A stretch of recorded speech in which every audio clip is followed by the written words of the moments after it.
What is this, Hank CIA? Wait, what the fuck? Why is this clip busted? As like we're driving home in this fucking British cab on the wrong side of the goddamn road. Hasan Piker keeps playing We Are Charlie Kirk on a goddamn phone speaker and putting it in my ear. True. And he's like, Will, listen to this. Will. I was like, this is a CIA torture tactic. Like, honestly, when I die and get to hell, I feel like I'm going to be able to tank part of it because I will have experienced it before. You know what I mean? Yeah, he was, I don't know if he described the situation that he was in mentally when I was doing that to him.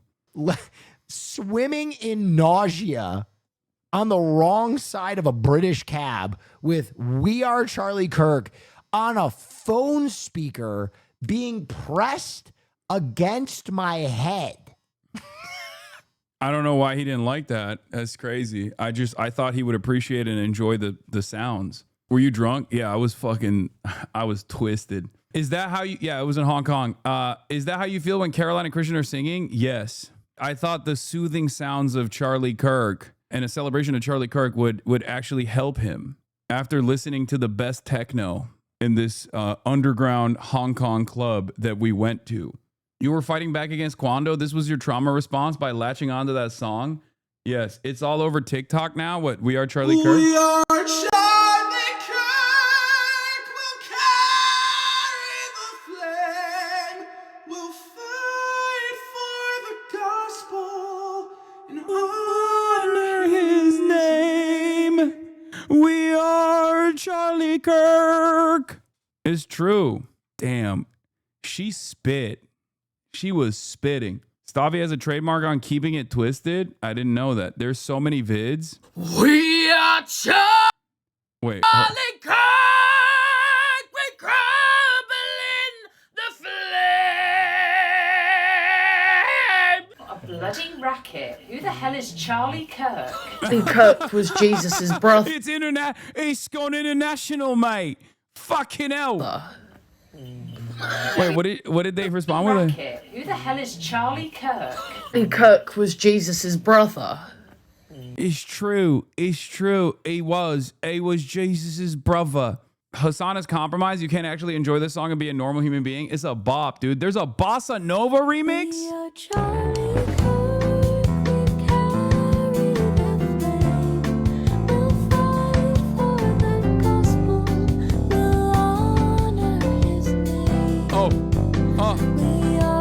Okay.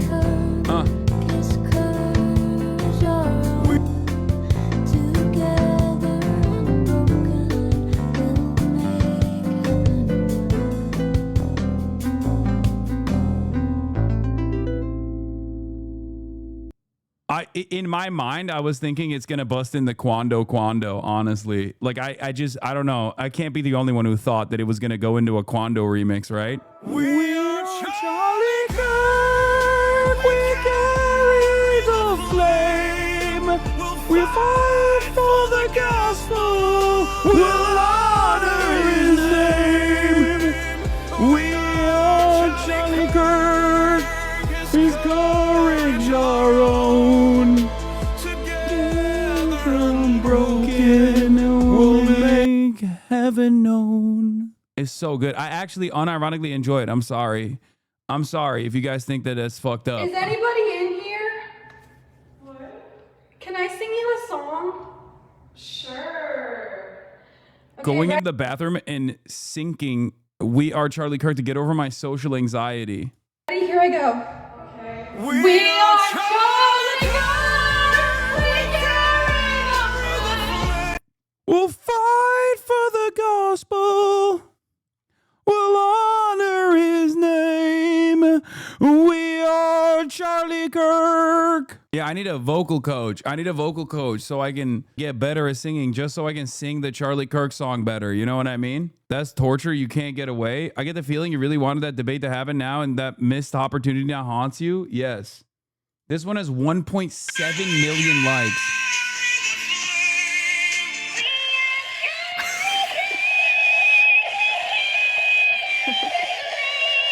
Wow. Chat, is that like sarcastic or do the singers mean it? I don't think a single person, like the initial AI music, the AI song was created by someone who thought that this would be a banger. They made it sincerely. Okay. They made, oh my God, this has 374,000 likes. Breaking. Erica Kirk says, I was praying to God to make me pregnant when Charlie was killed. Hell nah, this bitch is about to pass JD Vance's baby as an immaculate conception. 374,000 likes. It's over. And there is unironically, one, there's power in numbers, right? And two, there is no counter to this, right? There is no counter to this by the right. They can't do anything about it. They could just like complain and say, this is really fucked up. How dare you? But how dare yous don't, you can't really, how dare you out of this, you know? Dude, you really have the goods if you feed and water it. Integral pipes. According to the pin post, it was made to honor Charlie.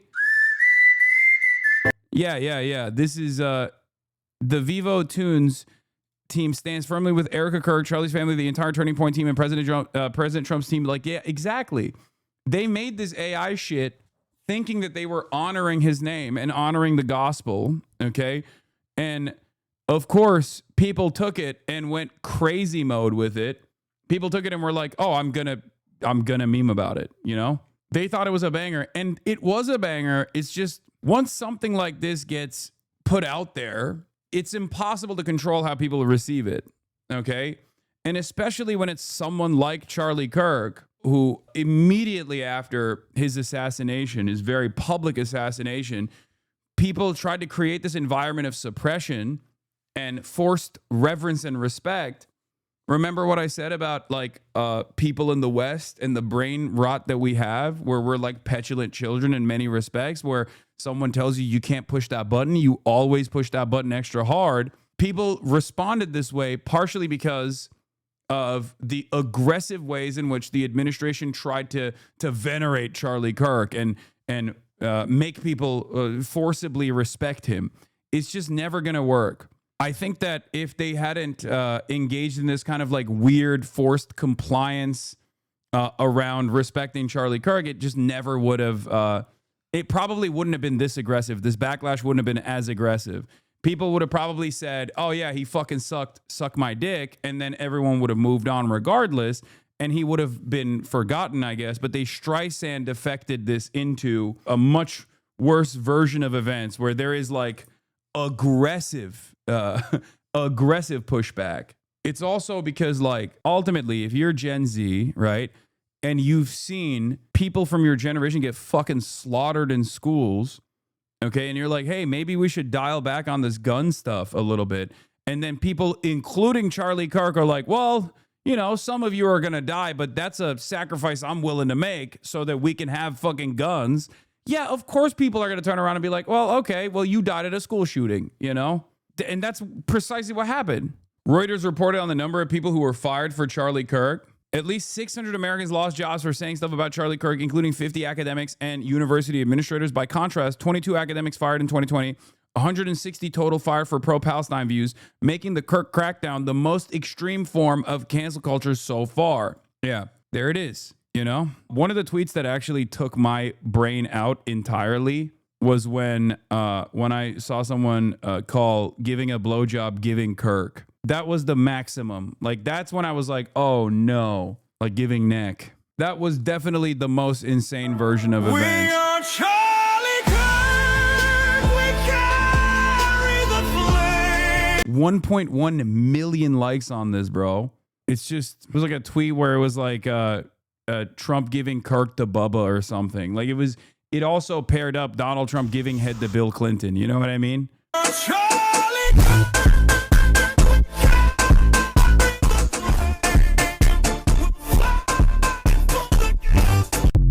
You just made this a bigger thing. I don't think I have any capability of bringing this. Like, you're talking about memes on TikTok that have 1 million+ likes, brother. It's just not working. Absolutely diabolical work starting a video essay like this. Oh, is this the one that got banned on YouTube? FDsignifier did a white on white violence video about Charlie Kirk, and then he got clapped by the YouTube mods, I think. So this is dark woke. I wouldn't even say this is dark. Whoa, I don't know, maybe. I think this is just dark in general, but right now it's in the dark woke direction. You know, it feels like it's just in the dark woke direction, but it could very easily snap into the dark anti-woke direction as well. I think it's just dark. Transgender Americans have been mass shooters over the last 10 years?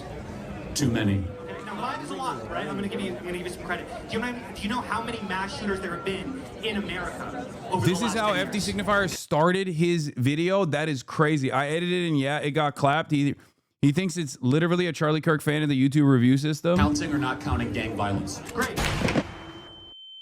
I want to watch that execution. That'll make my day better. I want to see him on a public block and get him be publicly executed. And I think that would be justice. At what age should you start to see public execution? That's how he started his YouTube essay on white violence. That's crazy, bro.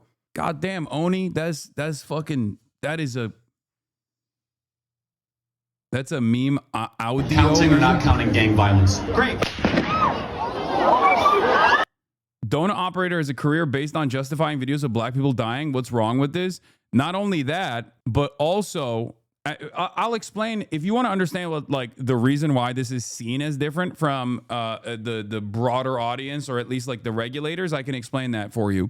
But Donut operator also literally has a Patreon where he just shows you the uncensored gore porn of black people getting murdered by cops. Like where you want to like, if you want to really see the action, you can go fucking subscribe to his Patreon. It's insane.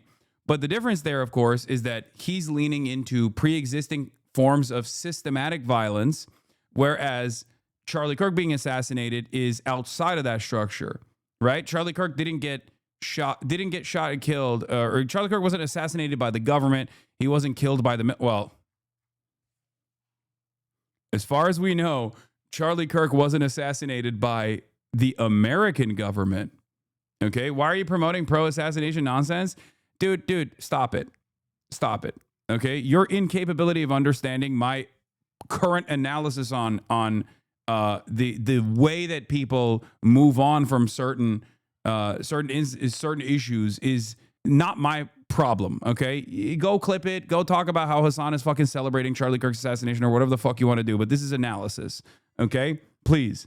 I know it's a filter. I know it's very difficult for you to comprehend, but analysis is not justification. Okay, I just came onto the stream and the first thing I see is you showing these lame videos. Well, okay, well then fucking shut up, okay? And keep watching, and maybe instead of chirping, because clearly your brain cannot do two things at the same time, instead of typing in the fucking chat, force yourself to hear what I'm saying.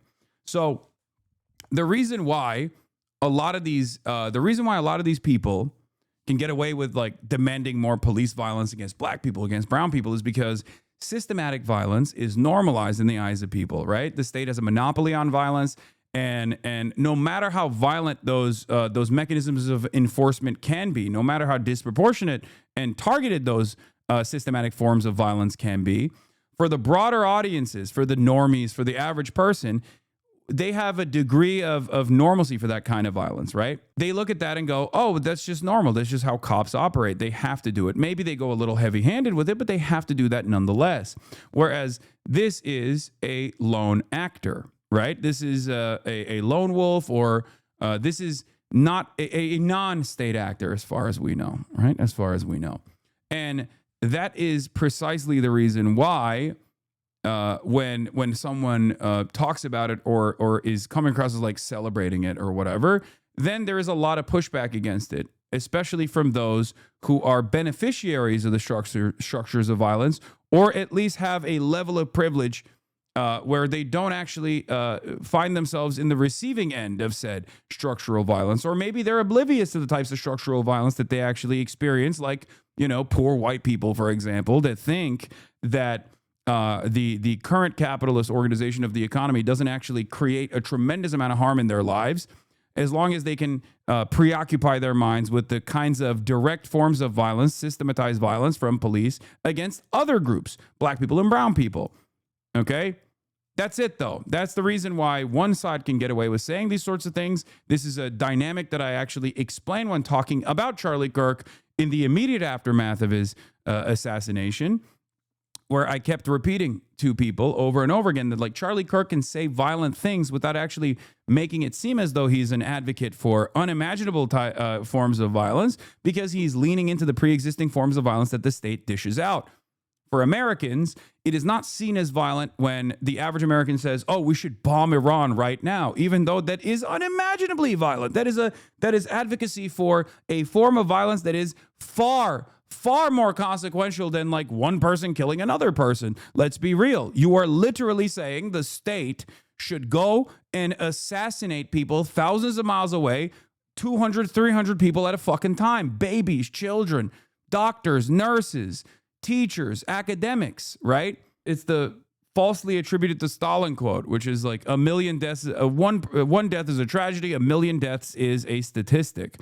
So that's what it is. That's the people do not have the capacity to understand this stuff. They only attribute violence to things that are abnormal, right? Things that are abnormal, things that the state is not doing.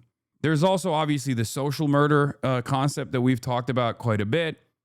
When the Brian Thompson alleged Luigi Mangione shooter dynamic was taking place, social murder is seen as a norm. Even if you're the CEO of a company that is actually responsible for the deaths of so many people, you're just doing your fucking job. Whereas if someone goes and shoots you, obviously that is someone breaking the system. And people have a very negative reaction towards that, unless they are people who have been directly harmed by either Brian Thompson or someone like Brian Thompson, right? Someone actually simply, doing their role in today's incredibly cruel society. At which point, they also see that as a moment of righteous vindication. Now, obviously, my position is that adventurism is ineffective as far as making change, right? The propaganda of the deed is not a very effective mechanism to make change. I mean, look no further than what happened in the aftermath of Luigi Mangione's alleged assassination of Brian Thompson, the CEO of United Healthcare.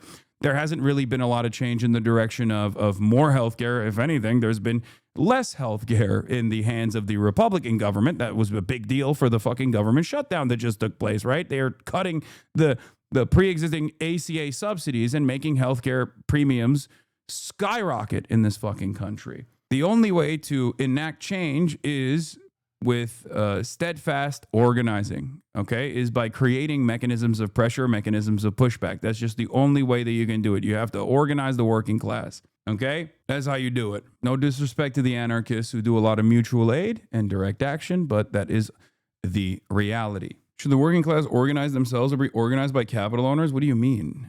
What do you think my argument is there? What do you think my belief is there? Of course, the working class should organize itself. But in the United States of America, you also have to pay close attention to the material conditions. You have to pay close attention to where the masses are in terms of their own personal identification.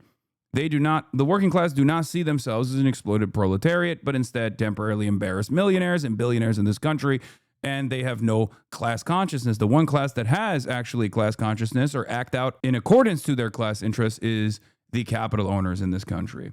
All the way from the petite bourgeoisie, the small business owners, down to the mega corporation owning, board sitting CEOs in the executive suite. And they are consistently reinforcing the structures of dominance that actually dominate the working class, that divide the working class, that make themselves believe that they have an alternative out there within the confines of capitalism. Okay. Anyway, this is the last video I'm going to play until we get to the news. And here it is. We are Charlie Kirk in library prank. Even prank accounts are doing this now.